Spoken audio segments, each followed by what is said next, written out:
Good morning, everybody. This is the first bedside class in SSB Critical Care course.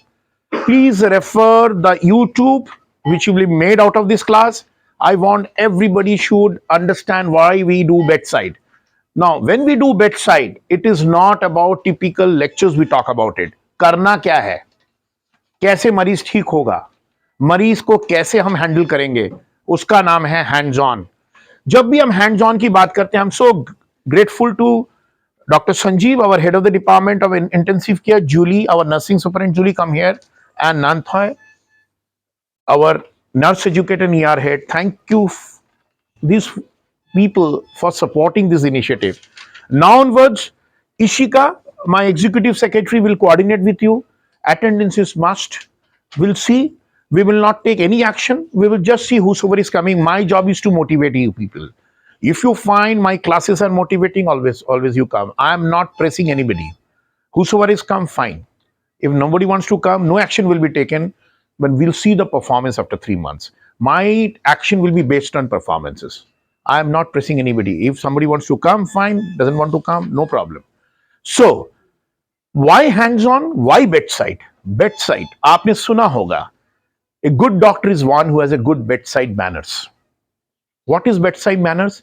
कैसे आप खड़े होते हो, कैसे तहजीब से बात करते हो, how you respect your parents, how you respect your colleagues, how you respect your patients, how you conduct yourself, how you smell, how you dress, everything is mannerism. And if your mannerism is good, it spreads in the hospital. And mannerism does not mean that it's a rule. This is how you conduct yourself. If your mannerism is good, your patient care is good. So whenever we talk of bedside, it is not about knowing the machines, also how you are convincing the patient to accept that machine. You understand? Now, whenever we use an additional device to a patient, whether we are putting an IV line or doing an ABG or central line or putting a non-invasive mask, the first and foremost thing, बता सकते क्या होना चाहिए? Can anybody say what is the first thing you should be doing it? पूछो, उनसे permission लो. क्या मैं ये लगा सकता हूं? ऐसा नहीं आया धार से लगा दिया. पूछना चाहिए ना किसी को. आप भी अगर किसको आप बदतमीज कहते हैं जो बिना पूछ के कुछ भी कर देता है? First of all you have to ask, may I, can I, should I, explain, क्यों कर रहे हो इस चीज को. ये सबसे इंपॉर्टेंट चीज है बेडसाइड मैनर्स में. If I may I explain, explain कैसे करोगे? In your language, whether in Hindi और English, whichever the language you are comfortable. Look, आपकी ऑक्सीजनेशन कम है, आपकी सांसें तेज चल रही है, इसको लगाएंगे तो आपको आराम मिलेगा, ऑक्सीजनेशन इंप्रूव करेगा, आप जल्दी ठीक हो जाओगे. इसमें कहने में कुछ नहीं जाता. He could be your parents, it could be you, your brothers, sisters, me, anybody. Explain, ask, permission लो. ये पहला चीज है बेडसाइड मैनर्स के. Will you do it now onwards? Now जब भी परमिशन लोगे, आपका काम 40% आसान हो जाएगा. आपको इजाजत मिल गया. बिना परमिशन तो किसी से आप बात भी नहीं कर सकते. You have to give you that gesture. That is grace, that is dignity, that is honesty, that is transparency, and that is sanskar. ये आईसीयू में कल्चर होना चाहिए. You have to ask before doing any procedure. Number one, this you have learned. Now onwards, whenever you are doing any procedure, explain. अगर उसमें prick भी करोगे, कहते हैं इसमें थोड़ा सा दर्द हो सकता है आपको, बट आपको थोड़ा सा बर्दाश्त करना पड़ेगा, हम कोशिश कर रहे हैं. जब किसी से आप बात करते हो ना, दर्द कम हो जाता है. If you explain somebody that this will be a procedure, it will be little painful, pain comes down. Just talk. ठीक है. और आज हम क्या बात करना चाह रहे हैं? नॉन इन्वेजिव वेंटिलेशन, जो डॉक्टर वैभव ने आपको पढ़ाया. बढ़ाने से थोड़ा थोड़ा आपको इंफॉर्मेशन तो गया है, बट नॉन इन्वेजिव का मतलब है कि आप कुछ नहीं कर रहे हो, बाहर से लगा रहे हो एक चीज. नॉन इन्वेजिव, इन्वेजिव मतलब जो अंदर जलता है वो इन्वेजिव है, जो नहीं है, इसीलिए इसको इन शॉर्ट में क्या कहते हैं? एनआईवी. क्या कहते हैं? NIV, non invasive ventilation. Will use the word NIV. ठीक है. तो नॉन इन्वेजिव वेंटिलेशन दो तरीके हो सकता है. आइदर आप ये बड़े मशीन से दे सकते हो, जो बड़ा वेंटिलेटर है, इसको हम NIV वेंटिलेटर्स कहते हैं। या आप इस तरह की मशीन से दे सकते हो जिसको बाई लेवल वेंटिलेशन कहते हैं। बाई लेवल, बाई पैप हम यूज नहीं करते, वो कंपनी का नेम है, बाई लेवल कहते हैं। बाई पैप भी हो सकता है, वी पैप भी हो सकता है, इससे नॉन इन्वेजिव वेंटिलेटर। कई बार क्या होता है कि बाई पैप भी नहीं है, NIV वेंटिलेशन है। एक होता है सी लेवल वेंटिलेशन, जो वेंटिलेटर नहीं होता, जो अपर एयरवे, स्लीप एपनिया को, ये सारे नॉन इन्वेजिव वेंटिलेशन है। Now what is ventilation? Ventilation is a method by which लोगों के लंग्स के अंदर ऑक्सीजन डिलीवरी आप इंप्रूव कर रहे हो, उसको सांसें अच्छी है। So ventilation is a method by which you're improving the oxygen delivery at the alveoli and through alveoli into the capillaries, so that oxygenation improves, lungs open up, he feels better, he or she feels better. So that means in non-invasive ventilation, what should be your target? Oxygenation on air should be near normal or much better. What is a normal oxygenation air? Is more than 95%. हमारा E52 कितना था? 21%. So on air उसकी अगर oxygenation normal आ जाए, आप बहुत अच्छा achieve कर दिया। And second thing what you have to do is watch me, you have to stand at the edge of the bed, look here, calculate the respiratory rate. Respiratory rate दो तरीके से, come here, how we calculate the respiratory rate? Now you see here, come here, हम लोग जब respiratory rate देख रहे हैं, कभी भी ऐसे रेस्पिरेटरी रेट कभी नहीं देखोगे, गलत होगा। See respiratory rate, bring down the, हम आपको बच्चों को पढ़ा रहे हैं हम लोग, ठीक है। यू सी, मैंने क्या किया, कंबल को फोल्ड किया, dignity, you have to respect a woman, you have to cover her like this, क्योंकि आपको रेस्पिरेटरी रेट देखने के लिए डायफ्राम तक जाना पड़ेगा। Now what I am doing, I am not standing here, I am standing where, here. अब देखो, सांस ऊपर गया 1, सांस नीचे गया, ऑलवेज यू शुड लुक, हमारा जो आई होता है ना, टेंजेंट की तरह होता है। See up, down. Just see, count how many breaths she has got. Let's see. Come here. Show me the counting. How many ups, how many downs? Tell me what is the respiratory rate. Look, your eye should be here. See at the lower portion of the chest. Count करो कितना है सारे, कितना rate हुआ, पूरा 1 minute count करना है। ऐसा नहीं 10 सेकंड से आपने 6 से मल्टीप्लाई कर दिया। आईसीयू में no shortcuts. Tell me, what is the respiratory rate? You tell me. Stand here, you tell me what is the rate. Count for 1 minute. –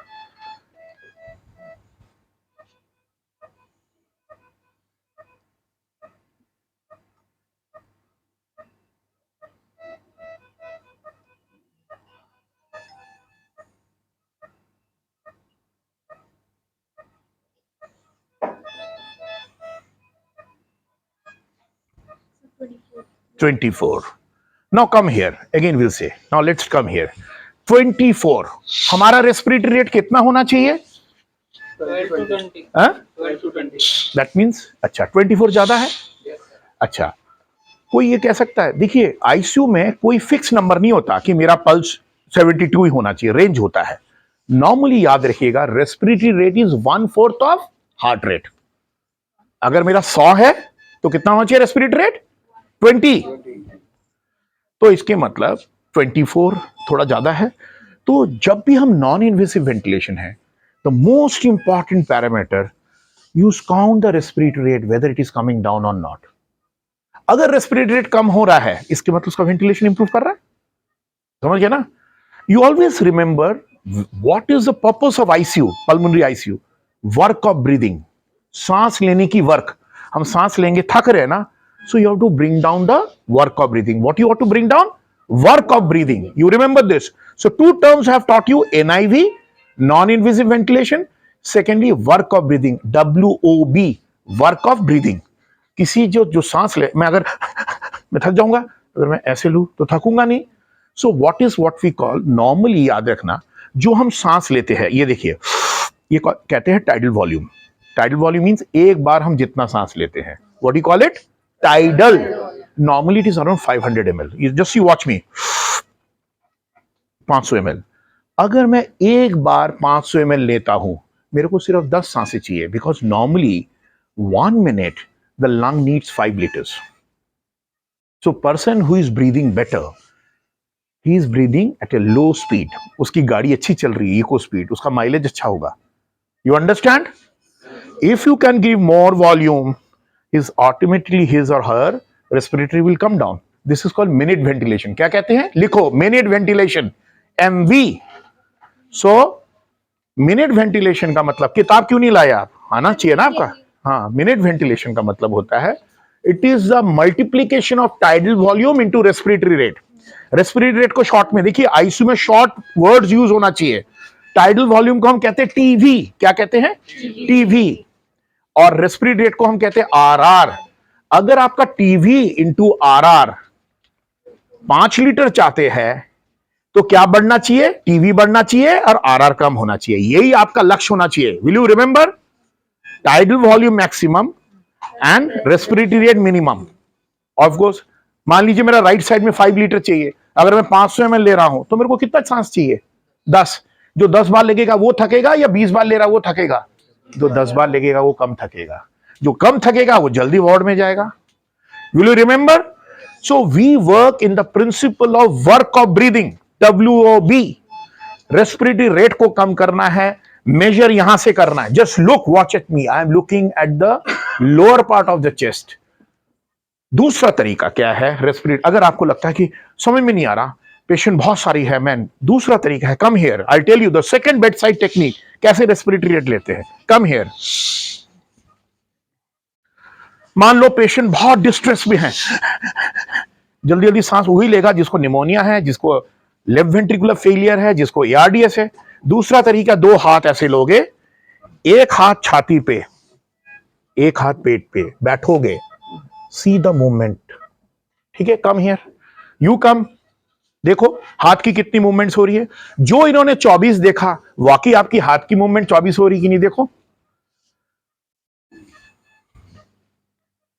हम क्या सांस लेते, चेस्ट मूव करता है, एब्डोमेन. परमिशन लिया, वेरी गुड. परमिशन. हर जगह आपको पूछना है. गिन के बोलो, कितना गिना? बोलो 1 8 9 10. अब घड़ी भी तो देखना चाहिए, 1 मिनट में होना चाहिए. 13 14 हो गया 1 मिनट. 16 17 18 और ऑलमोस्ट 8. इसके मतलब 1 मिनट जब वो फिजिकली काउंट कर रहा है उसका 18 आ रहा है, तो इसके मतलब इल्यूशन हो सकता है आंखें. तो मैंने क्या सिखाया ऑलवेज, मैं क्या पढ़ाता हूं? I hear, I forget, I see, I remember, I do, I know. कर करके सीखना है. देखो इस तरह का पढ़ाएगा कोई नहीं आपको. अगर आप अच्छा सीखोगे, जहां भी जाओगे राज करोगे. उसने टच करके देखा 18, आपने देखा 24. करके करके करना. Is it okay? Now come this side. तो हमने क्या दिखा है? तो नॉन इन्वेसिव वेंटिलेशन में हमारा टारगेट क्या है? ऑक्सीजन मैक्सिमम होना चाहिए, पहले से इंप्रूव होना चाहिए, रेस्पिरेटरी रेट कम होना चाहिए, और टाइडल वॉल्यूम ज्यादा होना चाहिए. अब क्या होता है टाइडल वॉल्यूम? जो भी हम सांस लेते हैं वो सारा लंग्स पे जाता नहीं है, क्योंकि हमारा डेड स्पेस है. ये गर्दन डेड स्पेस है, साइनस डेड स्पेस है, इसको एनाटॉमिकल डेड स्पेस कहते हैं. यहां हवा आने से कोई फायदा तो नहीं है ना? क्या फायदा होगा? If I get air here into the sinus space, no advantage. हमें वहां ले जाना है जहां एल्वियोलाई है. तो हमारे पास 2 डेड स्पेस होते हैं, एक एनाटॉमिकल डेड स्पेस, एक फिजियोलॉजिकल डेड स्पेस. फिजियोलॉजिकल मतलब वहां पहुंच रहा है बट वहां खून नहीं पहुंच रहा. तो हमें इफेक्टिव टाइडल वॉल्यूम को अगर हम देना चाहते हैं, उसको हम कहते हैं alveolar ventilation. Ultimately tidal volume से आपका एल्वियोलर वेंटिलेशन बढ़ना चाहिए. वो पता कैसे चलेगा? वो तो देख के तो नहीं पता सकता. रेस्पिरेटरी रेट कम हो जाए, इसके मतलब ऑटोमेटिकली एल्वियोलर वेंटिलेशन बढ़ गया. Will you remember? अगर किसी का रेस्पिरेटरी रेट इंप्रूव कर गया है, इसके मतलब आपने बहुत अच्छा अचीव कर गए. समझ गए? अब रेस्पिरेटरी रेट 3 चीजों के ऊपर डिपेंड करता है. उसका मनोबल, आप वो एंशियस है तो भी बढ़ाएगा रेस्पिरेटरी रेट. इसलिए इसको कॉन्फिडेंसली बोलना है, आप ठीक हो जाओगे, हम हैं ना, कल आपको शिफ्ट कर देंगे. Counselling also brings down the respiratory rate. 90% of COPD, LVF, they have mental anxiety. आपकी बातों से उसकी एंजाइटी कम हो जाएगी, आपके बातों से एंजाइटी कम होगी, समझाने से एंजाइटी कम होगी, और जितना रेस्पिरेटरी कम रेट होगा, इसके मतलब ऑटोमेटिकली जो आप टाइडल वॉल्यूम दे रहे हो वहां से वो ऑटोमेटिकली एल्वियुलर वेंटिलेशन बढ़ा रहा है। आप समझ गए ना? टाइडल वॉल्यूम, दूसरा लिखो एल्वियुलर वेंटिलेशन, एवी। तो हर टाइडल वॉल्यूम एल्वियोलाई में नहीं जाएगा, हमें मैक्सिमम टाइडल वॉल्यूम जो हम सांस ले रहे हैं लंग्स तक जाना चाहिए, वो ढंग से सांस लेने से ही जाएगा। ये बात क्लियर हो गई? ये है बेसिक्स। तो इसके मतलब एक पेशेंट है आया, उसकी सांसें अच्छी नहीं आ रही है, इसलिए हो सकता है सीओपीडी, हो सकता है airway disease, it could B ESMA, it could B pneumonia, it could B lungs में पानी आ गया जिसको लेफ्ट वेंट्रिकुलर फेलियर और पल्मोनरी एडिमा कहते हैं, it could B myopathy, neuromuscular disease, poliomyelitis करके आया है, it could B neck injury, उसका वेंटिलेशन नहीं आ रहा, होड ट्रैफिक एंटीजन, या मान लो इसकी हड्डी टूट गई जिसको हम फेल चेस्ट कहते हैं, मल्टीपल रिब इंजरी, हर जगह उसका रेस्पिरेशन, उसमें आपका treatment of choice is non invasive ventilation. पहले दिन ही आप धाड़ करके इन्वेसिव नहीं डालोगे उसको। तो आप समझ सकते कितना पावरफुल टूल साइंस ने हमें दिया है, हाउ पावरफुल दिस टूल। और सबसे अच्छी बात है, what is the power of this tool? इसको आप ईआर में यूज कर सकते हो, वार्ड में यूज कर सकते हो, ओटी में यूज कर सकते हो, घर पे यूज कर सकते हो, आईसीयू में यूज कर सकते हो, स्टेप डाउन में यूज कर सकते हो, क्लिनिक में यूज कर सकते हो। It can save life at every level. But problem क्या है इसका? नॉन इन्वेजिव है, ठीक है? जैसे घड़ी है, इसको बैंड की जरूरत है, ऐसी घड़ी छोड़ दोगे तो हाथ से निकल जाएगा, स्किन के साथ थोड़ी लगेगा। ये नॉन इन्वेजिव है, इसको पकड़ना पड़ेगा।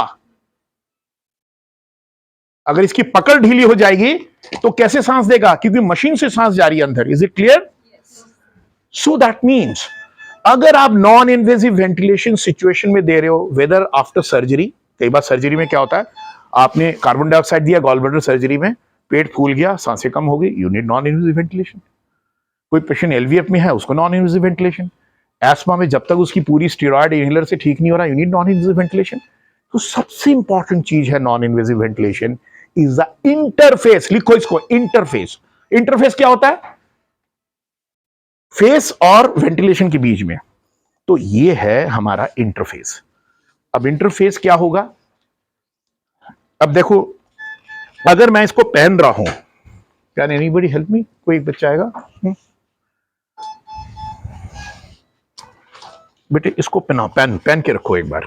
पहले पहनने के लिए सबसे इंपॉर्टेंट चीज है, आपको ना एक तरफ से ही खोलो पहले, ठीक है? मैं आपको सारा बताऊंगा।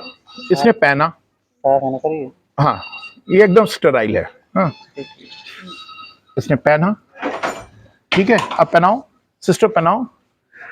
पहनाना सबसे इंपॉर्टेंट चीज है। इंटरफेस अगर ये लूज हो जाएगा, वो सांस नहीं दे पाएगा, और अक्सर लूज हो जाता है। पेशेंट सिक है, उसको पता ही नहीं होता। इसलिए याद रखना, नॉन इन्वेजिव वेंटिलेशन में ये चीज है। क्या क्या चीज देखना है? यहां देखो सारे, क्या क्या चीज देखना है? पेशेंट को यहां चोट ना लगे, नेजल फ्लोर में अल्सरेशन ना हो। अगर हो रहा है, ये आपका फेलियर है, ठीक है? दूसरा, ये उंगली यहां जानी नहीं चाहिए। जितना वो कंफर्टेबल होगा उतना वो एयर फेंकेगा। तीसरा, इसका वेलक्रो अच्छा होना चाहिए, है ना? अगर मान लो ये ऐसा है, ऐसा हो जाता है, आप देखो कि सर मैंने तो लगा दिया था, पेशेंट इंप्रूव नहीं किया, यही पेशेंट वेंटिलेटर में चला जाता है, यही पेशेंट को एंटीबायोटिक शुरू हो जाती है, यही पेशेंट नेज़ोकोमियल इन्फेक्शन हो जाता है, यही पेशेंट भी लूज करते हैं। कहां होता है लूज? इसके मतलब नॉन इन्वेजिव वेंटिलेशन में सबसे ज्यादा मॉनिटरिंग की जरूरत है। Will you remember this?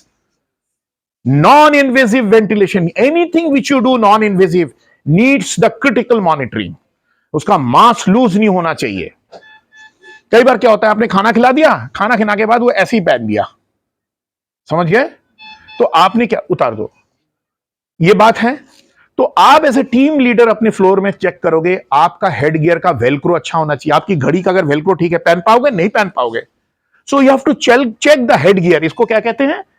Head gear. क्या कहते हैं? Head gear. Head gear, and this is what we call mask.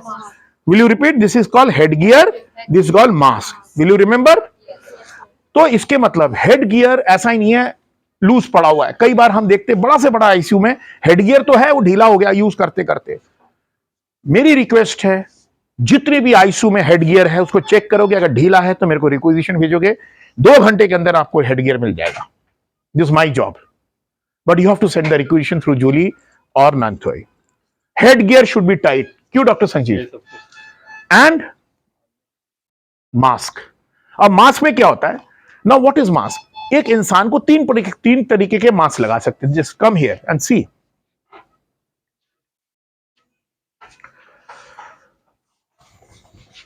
ये स्लाइड देखो, ये मैं सारा देखो. एक मास्क होगा, जस्ट लुक एट मी.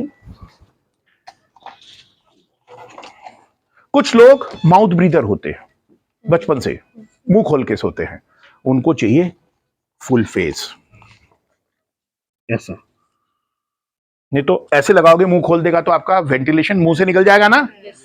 तो आप उसकी पैटर्न ऑफ ब्रीथ देखोगे, उसकी शक्ल देखोगे, वो उसकी नोज की पोजीशन देखोगे. समझ गए ना? What kind of faces. कुछ लोग ऐसे करके, उनको फुल फेस. तो इसके मतलब नर्सिंग प्रोफेशनल का सबसे बड़ा रिस्पॉन्सिबिलिटी होता है उसकी शक्ल देख के डिसाइड करो किस प्रकार का मास्क चाहिए उसको. अगर पेशेंट बहुत सेमी कॉन्शियस है, कंट्रोल नहीं कर पा रहा, स्पेशली एलवीएफ में है, वो हाइपोक्सिक है, हाइपोकैप्निक है या हाइपरकैप्निक है सीओपीडी में, उसको फुल फेस चाहिए क्योंकि उसका अपना कॉन्शियस नहीं उतना.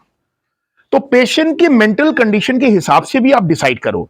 बट अगर वो अलर्ट है, उसकी शक्ल देखो. अगर वो थोड़ा सा माउथ ब्रीदर है तो उसको फुल फेस मास्क, FFM, ये फुल फेस मास्क. अगर मान लो कोई बंदा एकदम कंफर्टेबल है, सीओपीडी है, एस्मा है, ठीक है, यंग पेशेंट है, आया है, उसको एक्यूट अटैक हुआ है और हाइपोक्सिया, उसको नेजल दे दो. ये नेजल है, मैं आपको दूं, ये सारे मास्क आपको अवेलेबल हो जाएगा. Then you have to give nasal. This is nasal.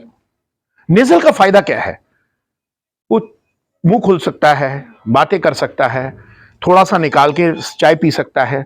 Full face में क्या होता है कि अब इंश्योर करता है कि खाना खाने के बाद फिर से ठीक से लगा दो, क्योंकि मुंह से और नाक से लीक नहीं होनी चाहिए. अंडरस्टैंड? सो दोनों की इंपॉर्टेंस है, बट थोड़ा स्टेबल पेशेंट हो जो नॉन माउथ ब्रीदर है, उसको नेजल दे दो. आप समझ गए? अब नेजल हो, इसका हो, हेड गियर एक ही रहेगा. अब आगे चलो. कुछ सिचुएशन में ऐसा होता है जिनको लॉन्ग टर्म चाहिए, उनको कहता है कि मेरे को नेजल भी नहीं, मेरे को एकदम कंफर्टेबल चाहिए. स्पेशली कोई सदार पेशेंट होता है, उनके बाल होते हैं, या जिनका बियर्डेड पेशेंट है जो पट्टा लगाते हैं. आप समझ गए ना? उनको आप एक और तरीका है which I show you, which is in my room, इसको नेजल सील. ऐसा लगता है नाक में, नेजल सील. क्या कहते हैं? Nasal seal. तो कितने मास्क हुए? Full face mask, nasal mask and nasal seal. अब ये देखो नेजल सील कैसा दिखता है.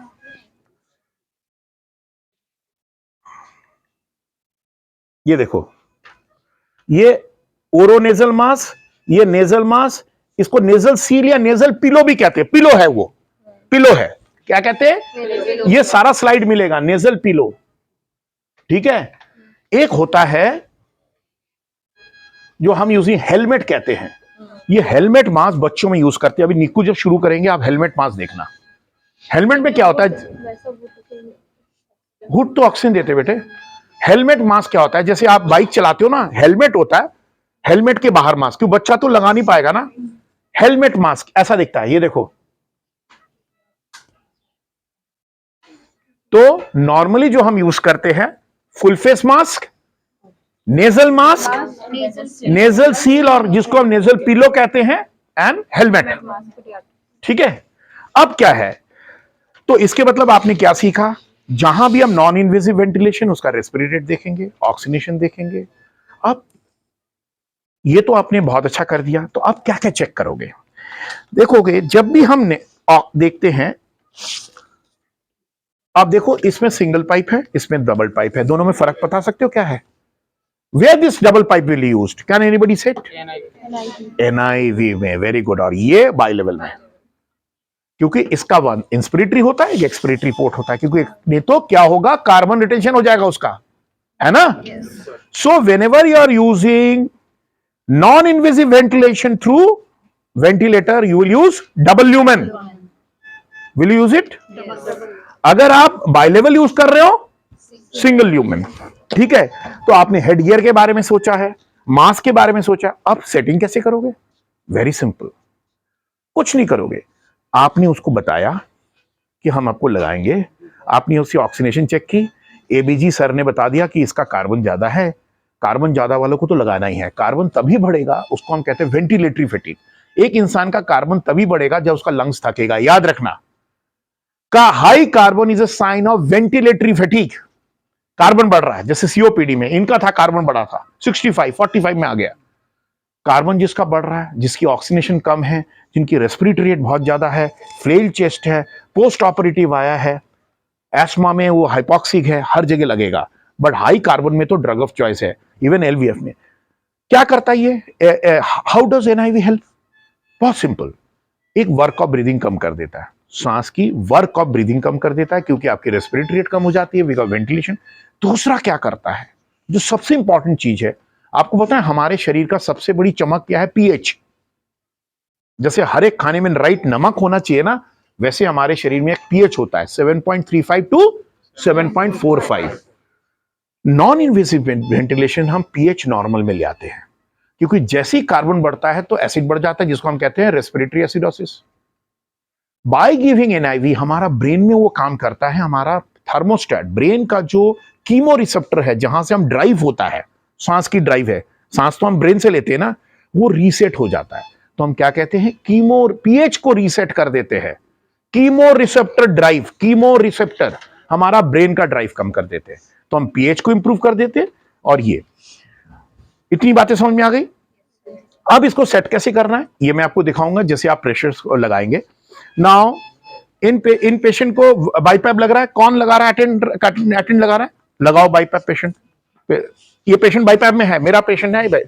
नाउ आई विल आस्क, अभी पानी पिला दिया, ठीक है, थोड़ा 2 मिनट रुको। खाना खाने के तुरंत बाद बाई11 नहीं लगाओगे, एस्पिरेशन हो जाएगा, थोड़ा समय ले लोगे, आधा घंटा वगैरह, ठीक है, गैप होना चाहिए। अब मान लो किसी का फिर भी ऑक्सीनेशन इंप्रूव नहीं कर रहा, आप एक साइड पोर्ट लगा दोगे यहां से, समझ गए? ये आपका उस पे चला जाएगा। This is called oxygen supplementation, समझ गए? तो प्लीज आपको दो चीज, एक तो इसके मतलब हर आईसीयू में एक डब्बा बनेगा, उसमें मास्क, सारे मास्क उसी में रहेंगे। Ninth will coordinate with everybody, her as a nurse educator, like in every every ICU, we have 2 ICUs, under the leadership we will make a box जिसमें ऑक्सीजन, साइड पोर्ट, मास्क, ये सब एक ही डब्बे में रहेगा, इधर उधर नहीं रहेगा, एक डब्बा बना लेते हैं, ठीक है? तो अगर oxygenation is coming low, you will do it like this. Is it clear? किसी को डाउट है? तो इसके मतलब ऐसे लगाओगे। अब ये बात हो गई, आपने पेशेंट को यूज करा है, क्या एनीबॉडी से इसको साफ कैसे करते हैं? उसका तो थूक, उसका बलगम आ रहा है, how do you clean a BiPAP mask और non invasive? Can anybody say how are you cleaning it? कैसे साफ करते हो? रोज एचडीयू में भेज दोगे? रोज इथाइलिन ऑक्साइड? डेफिनेटली ईटीओ में तो जाएगा ही। Soap water, soap water is the best wash. Why?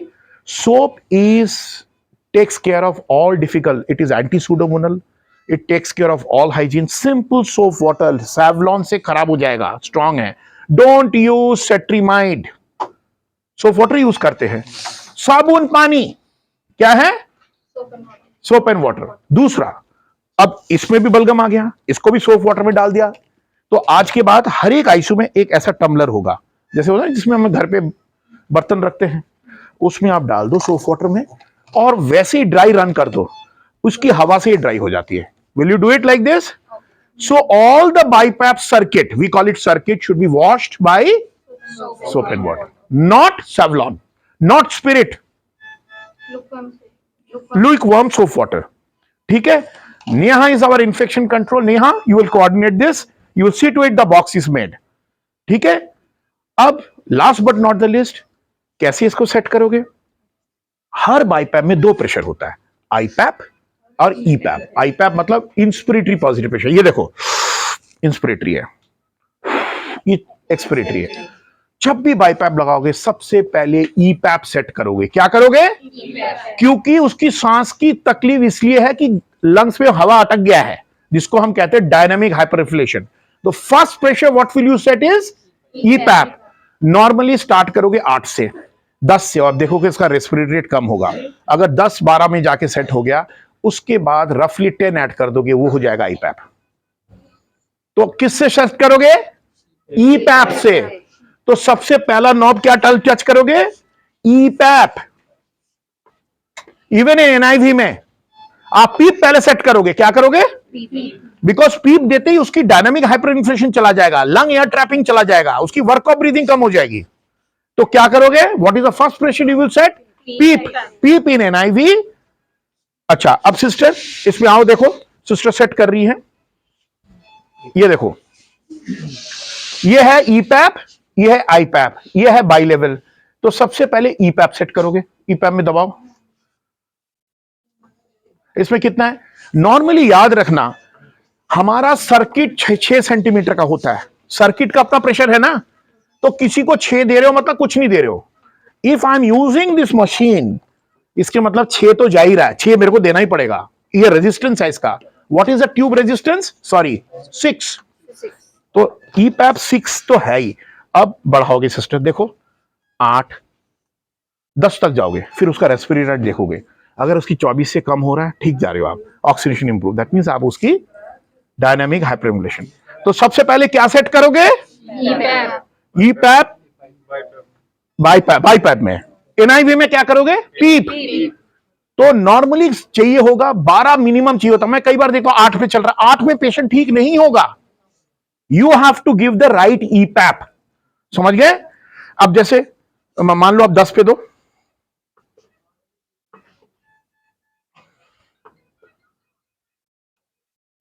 दस पे दिया, इसके ऊपर और 10 ऐड कर दो, हो गया आपका काम। उसमें दिखाओ who is attending the patient. Let us fix up the BiPAP now. What's your name बेटे?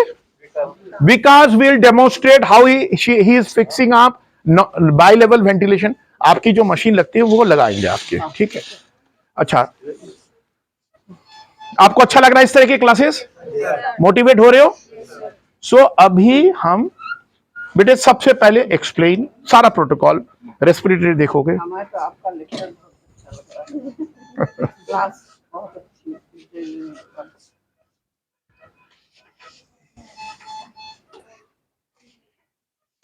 देखो बच्चे लोग, 10 बातें पढ़ाएंगे आपको। जिंदगी होती है 10 उंगली 10 बातें। अगर 10 बातें सीख लो ना, कहीं भी चढ़ जाओगे जिंदगी में। ये 10 बातें आनी चाहिए। ये 10 बातें ही सीखना है आईसीयू में बड़ा बनने के लिए। इसमें से एक बातें आज हो गई है, ठीक है ना? दूसरी बात ऑलरेडी नेहा कर रही है, इन्फेक्शन कंट्रोल। तो सिर्फ और 8 बातें आपको सीखनी है। बन गए आप आईसीयू कंसल्टेंट। फिर डॉक्टर संजीव की जरूरत ही नहीं है, वो यहां के बॉस बनेंगे सिर्फ। फिर भी चाहिए एक मेंटोर और एक फादर फिगर की जरूरत पड़ती है। पहले नेजल प्रोंग हटाओ, ऑक्सीनेशन देखो वहां ड्रॉप तो नहीं कर रहा, ठीक है? पहले इजाजत लो, पूछो, परमिशन लो, नमस्ते करो, पहले नमस्ते, विश करो, वो आपके गुरुजन है। गुड मॉर्निंग माता जी। देखो अभी आप देखो, आपको ना अभी बाईपैप लगाएंगे, ठीक है? और आपको इसके साथ में सांस लेना है, इसके साथ फाइट नहीं करनी है, आराम से लेना है। वेरी गुड, कितना बढ़िया बोल रहा है ये। ऑक्सीजन यहाँ सब मॉनिटरिंग हो रहा है, ठीक है? आपको कोई दिक्कत होगी, हमें भी दिख रहा है। और कोई भी आपको पानी पीना है, आपका गला सूख रहा है, कुछ भी है, मैं आपके सामने रहता हूँ, आपको मुझे बोलना है, ठीक है? अभी लगा दें आपको। एक छोटी सी चीज बताना चाहूंगा माता जी की, ये नेजल पिन है। हम लोग जब ट्रेनिंग होते थे हमारे, हमें बोला जाता था नेजल पिन निकाल दो, but you have to respect them also, because कई बार ये स्पिरिचुअल भी होता है। अगर दे अलाउ टू रिमूव, कई बार ये मुश्किल होता है निकालना, क्यों फिक्स हो जाता है। अगर निकल सकता है तो निकालो, परमिशन ले लेना। I am telling you this is one thing, ऐसा नहीं आप करो।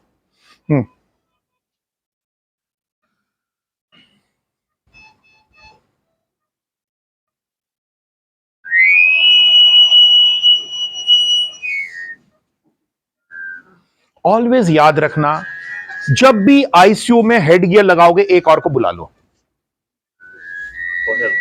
For help. देखो कितना अच्छा आवाज, this is that's why I admire Nanthoi. उसको मैंने बोला नहीं, ऑटोमेटिकली उस तरह चली गई वो। That's why she is so good. वो ऑटोमेटिकली वहां चलेगी, उसको पता है हेड गियर के लिए दोनों तरफ बैलेंस चाहिए। That's why she is so good. Are you comfortable? देखो हो गया ना, अभी टाइट तो नहीं है आपको? टाइट तो नहीं, Okay. Okay. Tight. थोड़ा टाइट है, लूज करोगे। और always whenever you see the BiPAP, see the root of the nose, कोई अल्सरेशन हो रहा है कि नहीं। अगर अल्सरेशन हो रहा है, एक गार्ड आता है, वो सर बताएंगे, वो ले लेंगे आप। कुशन्स कहते हैं उसको, क्या कहते हैं? कुशन। कुशन, वैसे कुशन हम कॉटन से ही बना सकते हैं, बट अलग से कुशन आता है। I get you cushion, we can you, उसके थ्रू आप ठीक है, वेरी गुड। अब ईपैप देखो, ईपैप सेट करो। अच्छा, somebody you go and count the number of breaths, put your hand and see, देखो कितना ब्रेथ आया। hand will be used to count the breaths if you are not comfortable watching at a tangent।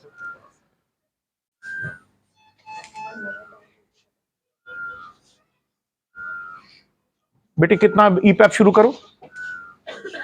Wonderful, he is hand washing, wonderful. Hand wash before patient, after patient, before food, after food, hand washing is our मंत्रा।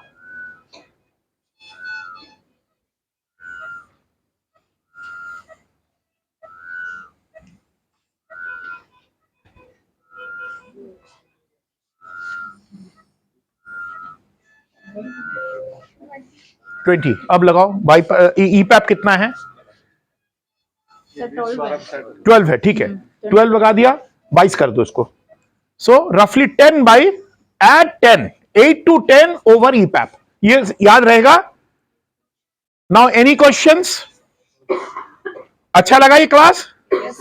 मजा आया? अब सारे लिखोगे log book में, और जो बच्चे नहीं आए उनको बोलो ये मजा आया हमें, आपको भी आना चाहिए। बोलोगे आप लोग? ठीक है। नो कंपल्शन, हमें कोई एक्शन नहीं लेना। अगर नहीं आए तो मेरा फेलियर है, अगर आप आ जाए तो आपकी जीत है। ठीक है, अगर आ जाए तो आपकी जीत है, अगर नहीं है तो मेरा फेलियर है। ठीक है, thank you so much, have a great day.